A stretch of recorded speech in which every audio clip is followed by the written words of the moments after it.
this is our first session for the Ponderers, and I'm really excited because we're going to try and do things a little bit differently to how I've done them in the past. A bit more inclusive, a bit more conversational, a bit more hopefully engaging, and we can all learn together in a slightly different way of doing things. I'm really grateful for Tyson because part of the inspiration for this new format actually came from him and his amazing podcast that he's been running for quite a long time. So thanks so much, Tyson, for helping me kind of work through this workshop, how this is going to work. But as I said, this is the first time we've done this. So a really quick bio for Tyson, intro to Tyson, who's one of my favorite people in the career space and has been for a long time. Thanks, Tyson, Lucy.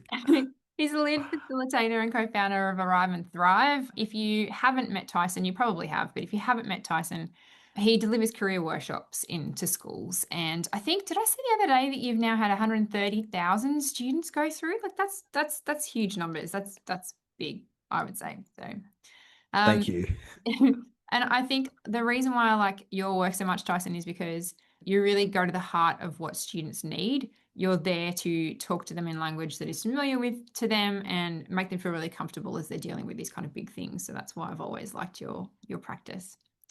And yeah, thanks for coming today. Oh, my pleasure. Thanks, Lucy. Appreciate the warm introduction, and yeah, it's a pleasure to be the first Ponderers Zoom or podcast or yeah, fireside chat. I Sorry. don't really know what we're calling it because I don't know if most people know what a fireside chat is, but technically, I think that's the conversation tone. So Yeah, I remember. I think when you reached out, I said, "Oh, I had to Google what a fireside chat yeah, was." yeah, but it's a good format. It's a good format. To kick things off, Tyson, I'd love to hear about. I really want to start at the beginning, so I really want to learn a little bit about your career before we dive into your practice and your observations. So, would you mind just taking us right back to when you were at school? What did you think you wanted to do back then, and what kind of student were you?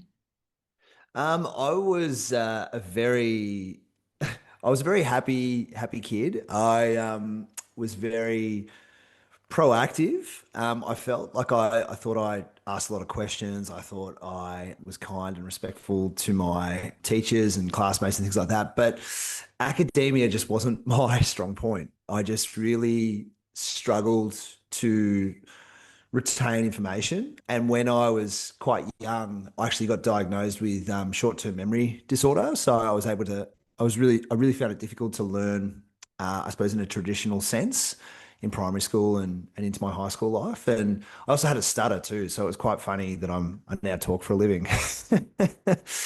But yeah, I was just a classic kid who grew up in Melbourne and yeah, played footy, basketball, really enjoyed sports subjects, not so much sitting in the classroom. And when it came to conversations around what I wanted to do when I finished high school, I grew up in a time where, and a school that just really encouraged university. That was like the only kind of option. So I was really guided down that process. And I tell this story in my workshops, and people say, "Oh, how did it all start?" And I said, "Well, I got given a VTAC guide, which was like a big book back then, and it was like choose a course." I said, "What do you mean?" And they're like, "Well, choose something that you're interested in." I said, "Oh, I like sport and I like, being outdoors." They're like, "Okay, well, let's do sport and outdoor education." And I was like, "Okay, let's do that." So took a gap year, and that was when I really learned a lot around what it means to show up to work, what it means to actually have money, spend money, save money, basics around showing up to work. You're responsible for certain tasks and going to the workforce and things like that. So that was a really, really good learning for me. And I did a little bit of travel too. And then I went to university and was really not disengaged, but just I think my motivation went through different phases. At the start, I was really motivated. In the middle, certain subjects I was really motivated. And then others, I was just like, why am I doing this? Like, I don't actually know what the end goal is. And I'm very much the kind of person that I go, okay, if I can see the clear end goal, I get motivated and I get inspired to do things. But if I can't, I find it difficult sometimes to motivate myself through those periods, especially when I was younger. So yeah, so then I finished my degree, took another gap year, was like a removalist, played in a band, the classic, out of a movie gap year type thing. Yeah. Mm. And my then girlfriend, now wife, said to me, she goes, what are you doing with your life? And I said, oh, I've got, the music, I got like, I'm a removalist, I'm doing, bits and pieces.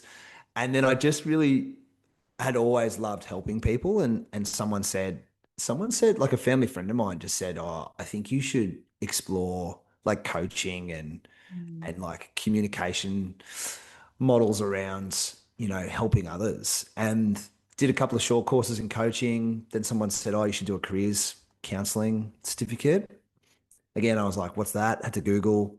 And then got my first full-time job in like the education space as like an education coordinator. And then didn't really enjoy that either because I was in a workplace where it was like when the RTOs were all getting called out for, Mm. um, I suppose, leading students up the garden path and not necessarily delivering what they wanted or what they signed up for. And then I was like, this is really a major clash of values. So I then got a job at a university as a careers coach slash kind of counselor, and then yeah, noticed that there was a real need for supporting young people, and then Arrive and Thrive was essentially born.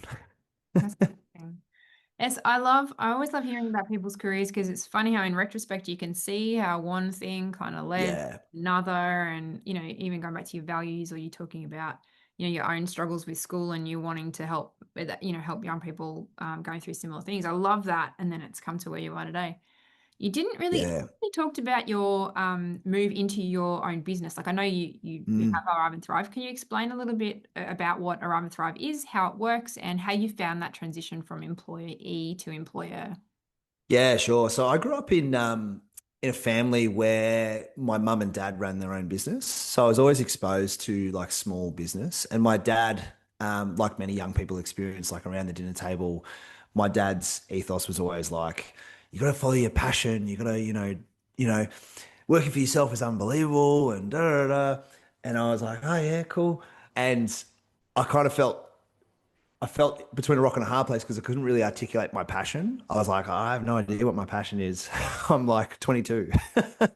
My passion right now is making music and surfing. So yeah, so I found that question really hard, and that's something that I always try and talk about with young people around answering that question. But the small business factor was always there. I saw like the flexibility it gave my parents to spend time with myself, my brother and sister.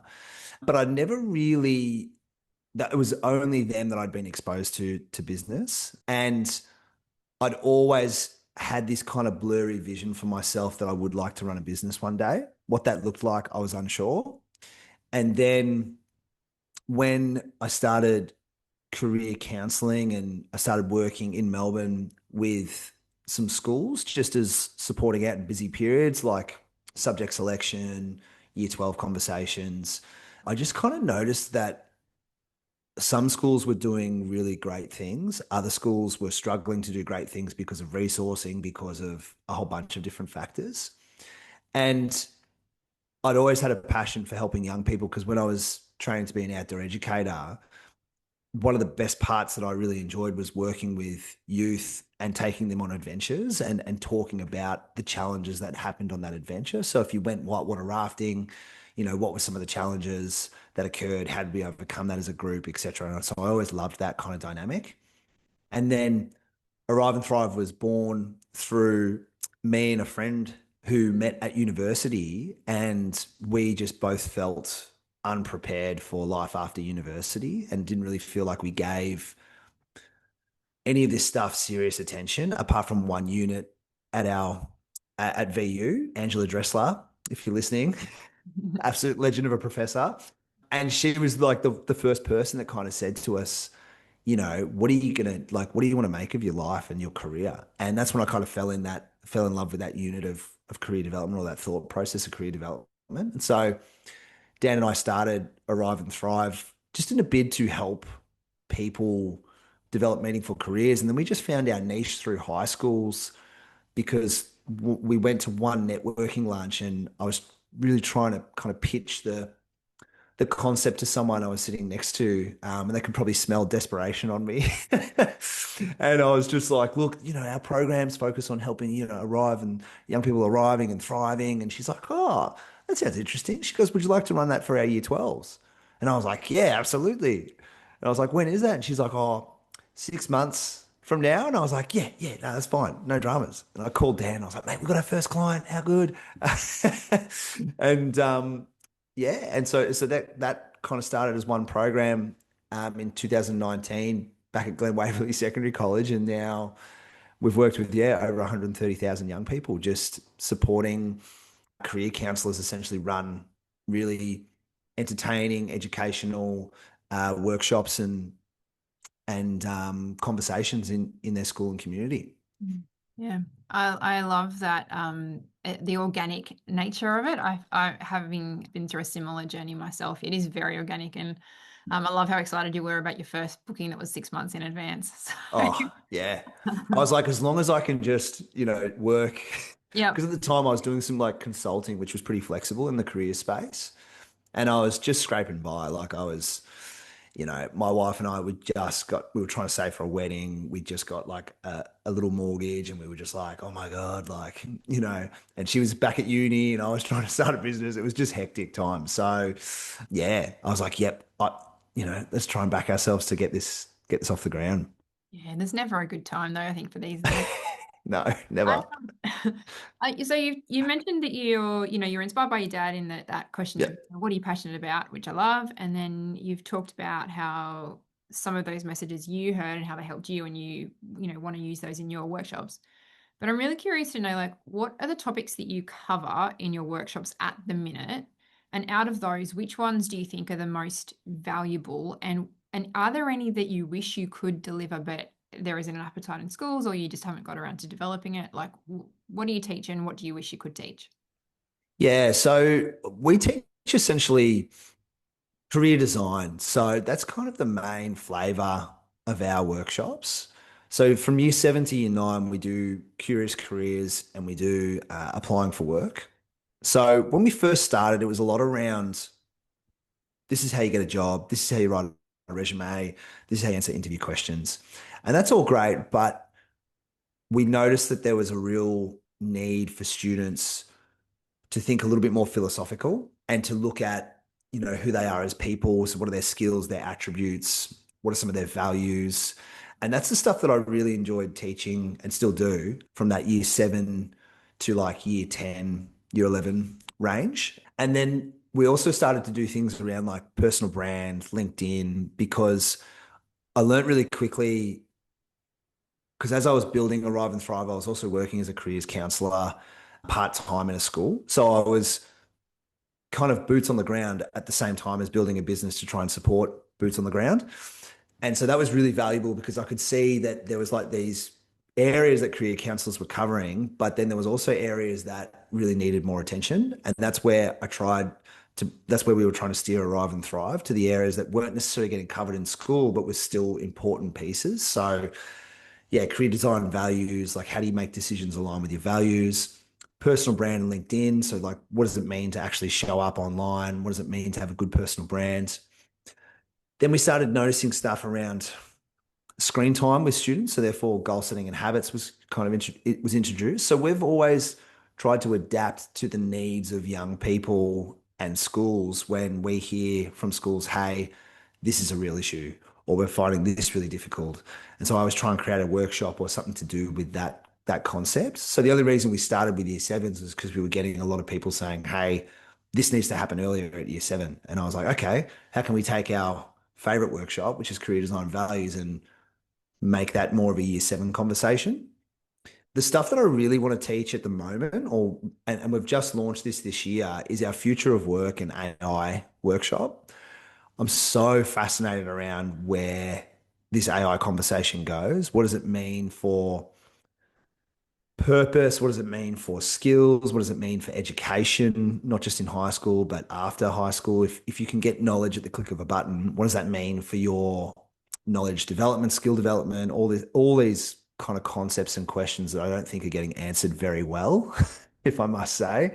And it's such a big unknown. And I find that really, really interesting. And I think there's no better time to be in careers because there's going to be, in my opinion, there's going to be a lot of unknowns and a lot of questions, not just from young people, but more mature seasoned professionals. So that's the stuff I'm really enjoying kind of sinking my teeth into now.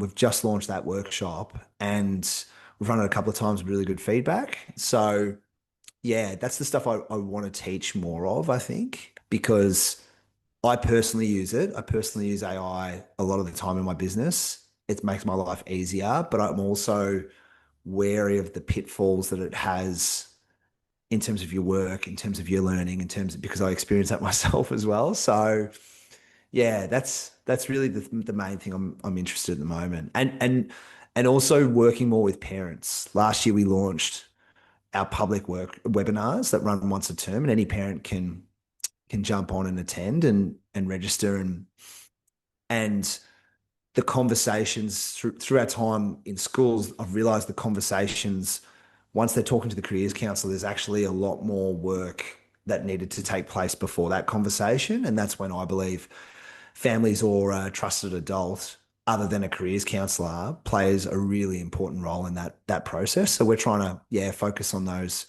parent conversations and how do you have positive conversations and engage with your young person around careers. Yeah, those are all such good points. I love how you're talking through your design process, and I can feel these deep skills, these career development skills that are in the blueprint that are coming through in your work, but at the same time, you're responding to the students' and needs. And that's what I'm always advocating for when people are designing their own programs. What do your students actually need? What do we need to be Mhm. talking about with them? So I love that approach. Um, Yeah, and it's hard too. Like I feel like in education, and it's been weird from a business perspective because a lot of people go, "Oh, you want to find systems, set and forget type thing. Like you just want them to be robust and do that." And it's like that's hard to do when in your business, like we run a service and we want the service to be ever changing and adapting for the needs of our customers, which is essentially students, and clients, which is schools. So yeah, but it's you got to like if you want to be an educator, you gotta adapt. Yeah, gotta be responsive. And I mean, you're in Mm, social enterprise as well, I believe. So like we are, and I find that I lean into that a lot when I'm thinking about, well, this probably isn't the most cost effective or, revenue generating way of doing things, but this is the right way to do things. And I can hear that mm. as well. Um, Yeah, absolutely, absolutely. yeah. So you talk to kids. I mean, you go and speak to kids. I know you're at school right now because you've just done a workshop. Yeah, yeah. Shout Um, out to Melbourne Grammar. Do they talk back to you? What do they say to you? What are the things that you're hearing from those young people? And do you reckon they're saying different things to you in your sessions than they would maybe say to their parents or their career counselors in their schools? Yeah, it's a good question. So it depends on the year level around what they say, how they engage, etc. With our younger cohorts, like year sevens, year eights, we just want them to take action in school. So we just want them to be curious and take action because school acts as this environment where they can lean into their interests, they can lean into their skill sets. And I get frustrated when a young person isn't able to do that or is perhaps shy, or shy is the wrong term, but is afraid of taking that leap into their interests because of peer pressure from young people. So, and we've all experienced that at some point. But that's our main message for younger people is just take action, like lean into your interests, lean into the things that you find interesting at school, because you're going to get opportunities that will come from that. You just may not be able to know what those opportunities are just yet. And then going in from like year nine to like year 10, the conversation is a lot around casual work because I still believe casual work is the best thing you can do for a young person when it comes to careers and career development. And a lot of young people are getting a little bit frustrated around casual employment because it can be so hit and miss. So they might want to work more shifts and they can't get them, or you know their employers in the local area that they don't have access to casual employment. So yeah, again, depends on the school, depends on the cohort, depends on the individual circumstances. But I also think a lot of young people are a little bit anxious, depending who you ask, like a little bit or a lot about AI and the future of work and what that this means. I think also a lot of people and I'm trying to change this narrative. Like a lot of young people in the schools we work with, like they just automatically want to go to university. And I always encourage them to question that a little, like just be curious, like like for what purpose? Because times have changed too. Like a lot of young people are racking up significant amounts of debts and not necessarily being aware of that or how the whole system works. So yeah, it's it's hard because there's so many little intricate layers that happens within our space of careers. So one school's challenges, the school down the road, and this is in our experience, the school down the road doesn't have the same challenges. One school, it's about trying to engage parents in the conversation. Another school, it's telling the parents to back off. So it's hard to kind of give a generalized this is what young people are saying because it's just so intricate depending on the community that you're working with. Mm. I know you said you've only done a few of the new workshops, the future. Yep.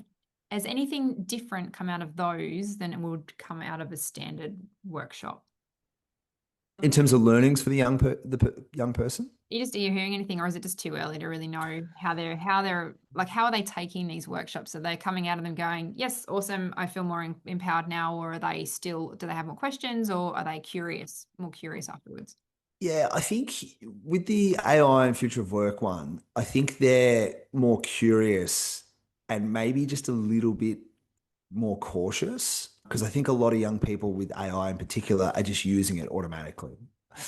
And I don't think they understand, like a lot of people actually, I don't think they understand the back end of that process. So like how much energy it uses, like what's the infrastructure involved, what's the arms race for technology that we're having at the moment, like all of these bigger concepts. And we're trying to introduce those so they're just more aware of their use and the impact on that and trying to change their habits around it because at the moment it's very transactional. So you put in a question, they receive the information, and that's generally what a young person will do. They'll just transact knowledge where how like the way they use it, the questions they ask it, it's almost like I heard this great metaphor the other day where it was like a pilot using autopilot. So they're landing the plane themselves. Generally, they're taking off themselves, but on long flights, they're putting it on autopilot. So how can you encourage students to be able to use AI systems that act like autopilot, but they're still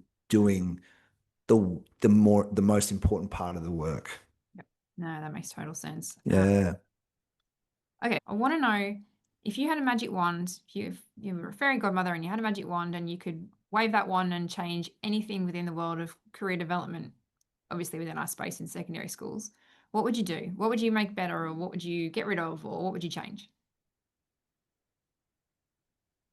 I try and change the culture around academics. Okay. Yeah. So most schools we go into, the first thing you see in reception is the ducks Hmm. or like the academic achievements. I'd love to change the culture of that to be more just away from those things or have other things representing high achievement as the first thing that you walk into a high school. Because I think with my magic wand, I'd love to just change people's opinions around the importance. I'd love to change the whole system, to be honest. Okay. It needs to be a big wand. Not that But kind of like, wand. what was that? It's not that kind of wand. Yeah. Like I think that's the big one. Like changing people's mindset around what school's purpose is. Yep. So especially in that like year set like that year 9 to year 12 realm, I'd love to change the understanding or the majority of the understanding around what the purpose of school because some communities are doing this really well but a lot of communities still get really caught up on the academic grades the ATAR side the the stats around their enrollments, the stats around, who goes on to get above 40 and subject scores and just stuff like that. And I don't think that helps a young person. I think the goalposts have changed in education, especially with AI and technology. I think the goalposts are continuing to shift. And I think the sooner we embrace a different way of measuring success, the better. I know you didn't do it deliberately, but Marion, that's what she talks about. So the next Ponderers session, you better tune in because she's all about changing that at that systems level. Yeah. So, and Yeah. I agree. Really, really good answer. Well done. It's a hard question. Like it's a great question. No, and it's, I totally agree with you because the number of times you walk into a school and there's maybe the sports trophies, but then there's the Ducks boards and maybe Mm. school leadership, but there's not, if you're not Yeah. those kids, there's not necessarily a lot there for you. So. That's And it. Like, or like a, local entrepreneur award or, Good Samaritan of the School award or like just, these are other measures of what it means to be successful. yeah, totally. Yeah. Okay, last question from me. If you could go back and have a chat with 15-year-old Tyson, sit him down, what would you want to tell him? Um, Probably that it's just, everything's gonna be okay. Yeah. I think I'd like to I think 15-year-old Tyson was very I was very goody two shoes. Like not that that's a bad thing, but like I just I'd love to just push back a little bit, like just to be a little bit more curious, not so much to be like that must be the answer or that's the way it's done. I think when there's a word I'm trying to find, except I've lost it. It's like I was overly respectful, if that makes sense. So I was like cautious of not wanting to offend people, not wanting to question, say, rules or advice or things like that. And it was only when I got into my early 20s where I met a few mates that were just a little bit more rebellious in a good way that I started to kind of question things and start to go, oh, that's interesting. Why is that the case? Like, for what purpose does that like just be more curious, I think, and just be a little bit more not there's a term. Oh, Lucy, my mind's gone blank. There's a term that I'm trying to find, but it's yeah, just not be so. Like comply. Um, Thank you, compliant. Not be so compliant. Just push back just a little bit in a respectful way, obviously. Yeah, I love that. If you could go back and say that to 15-year-old Lucy, I think that I would have benefited as well because I was definitely a people pleaser. I was trying to always Yeah, do the right thing. It's a yeah, hard thing to squash though. Like I see it in my own kids. yeah, I tell them don't do that. I tell them do their own, do your own thing and don't worry about that. But they still want to make everyone happy. So yeah.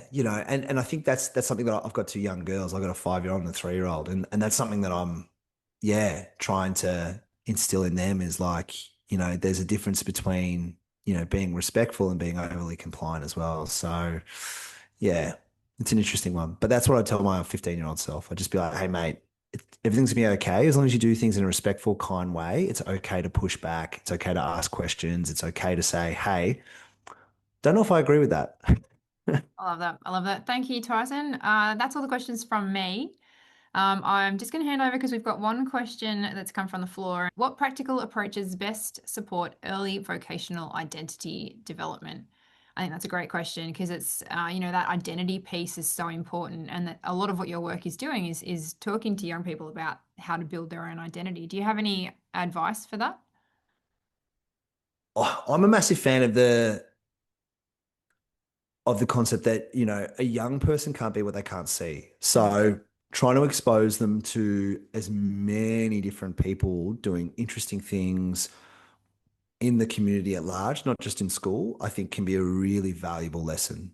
So bringing forward the conversation to young people of, informational interviews or saying, okay, hey, whose work do you find interesting in our community? Like, let's have a conversation about that. Like, why do you find it interesting? And lean into them connecting with other people that they find interesting because often those conversations in the rearview mirror are the most important because if you're a teacher, if you're a parent, you're going to have your own bias around what you think your young person is best suited to. And you want to make sure that your young person discovers that themselves. You're not just planting your version of their identity on them. mm. Yeah. And I mean, even going back to what you were talking about at the start of, this conversation, you were talking about how, in your own journey, you've kind of tried things out and gone down one path and then tried something else. And um, I think having that flexibility and that ability to try different things is so important for building our identity. So, when they're Yeah, having these informational interviews, they're having those conversations, they can start to do that for themselves. Um, absolutely. Vanessa has asked, she'd be really interested to hear your key messages around AI. So, do you have like a set of key things that you say to young people about AI?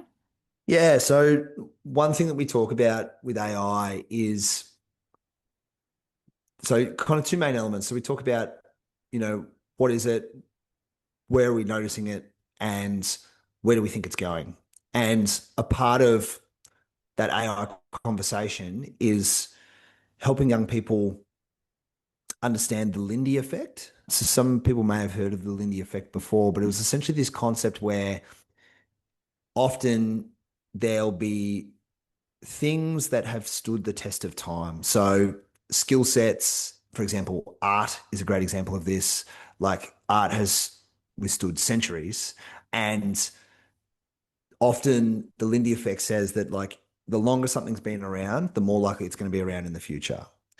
And so with AI, we always have to be careful that, yes, it is the major buzz thing at the moment, but it doesn't necessarily mean that this is going to be around forever. There might be new versions of this. There might be, different reiterations that change the game. And the fact that you don't actually know where it's going to go. So we introduce the concept to them of chaos theory of careers. So really embracing flexible career goals, not necessarily getting fixated on one particular profession, but looking more holistically at your skills, looking more holistically at your values, etc., and let those guide you instead of just actual jobs and occupations. Um, we also bring in the conversation around career design, and career design is in all of our workshops where it's you've got to be curious, you've got to try stuff, you've got to be patient on yourself, you've got to reframe, you've got to ask for help, and encouraging young people with the use of AI to question why they're using it and to question how they're using it. So it can be a phenomenal tool, but it can also be too easy. And so we're really big on teaching them to go, okay, what types of questions are you asking the AI? What kind of grunt work are you doing to get really effective answers or really effective information? Are you cross-checking it? You know, we really want to step away from that transactional approach. Yeah. It's been awesome to have you along, Tyson, I think at the start and to really help me kick things off with the Ponderers. And I so appreciate your insights. I think that you're sort of at the coal face. You're visiting multiple schools all the time. You're hearing their concerns and you're hearing the concerns of the students and now the parents as well. And so getting your insights is a really powerful way that we can do some professional learning and keep ourselves up to speed with what's happening in the world of career development. So, yeah, I really appreciate your time.